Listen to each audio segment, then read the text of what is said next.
Shin Tae-yong selipkan prinsip sepak bola modern ke timnas Indonesia. Pemain jangan terpaku pemikiran lama. Hal ini dikatakan Shin Tae-yong dalam pemusatan latihan atau TC hari kedua timnas Indonesia untuk Piala AFF 2022 pada Selasa 29 November. Memang saat ini pelatih asal Korea Selatan itu masih berfokus menggarap sisi fisik para pemain timnas Indonesia. Aspek fisik jadi perhatian Shin Tae-yong karena sebagian besar para pemain timnas Indonesia tidak bermain di kompetisi, dikarenakan Liga 1 terhenti. Pada hari kedua kemarin, timnas Indonesia melahap materi di gym. Shin Tae-yong menekankan pentingnya latihan fisik demi menunjang performa di lapangan. Apalagi, ia ingin para pemainnya menerapkan prinsip sepak bola modern, di mana pemain harus bisa bermain di lebih dari satu posisi. Sebaik apapun kemampuan kita, kalau kita tidak ada kekuatan dasar, maka kita tidak akan menampilkan permainan yang baik. Saya adalah salah satu yang memiliki prinsip itu, kata Shin Tae-yong seperti dikutip bolasport.com dari YouTube PSSI yang tayang Rabu 30 November.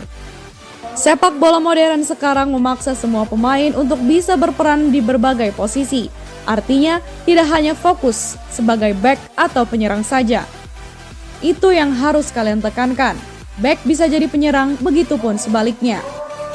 Jadi, kalian tidak lagi bisa terpaku pada pemikiran lama di satu posisi, tambahnya.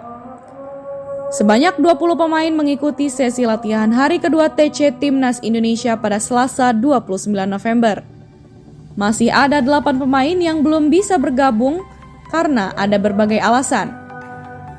Jordi Amat kabarnya akan bergabung pada 30 November ini.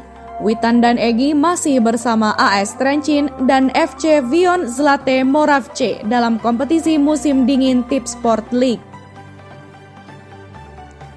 Elkan Bagot kemungkinan baru bisa membela timnas Indonesia di semifinal Piala AFF 2022. Lalu, 3 pemain muda Marcelino Ferdinand, Muhammad Ferrari, dan Zaki Ashraf masih mendapat jatah libur dari Shin Tae-yong usai pulang dari TC Eropa.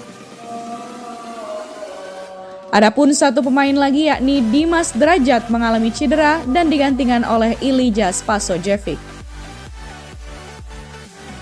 Spaso sudah langsung ikut bergabung ke TC Timnas Indonesia pada Rabu 30 November.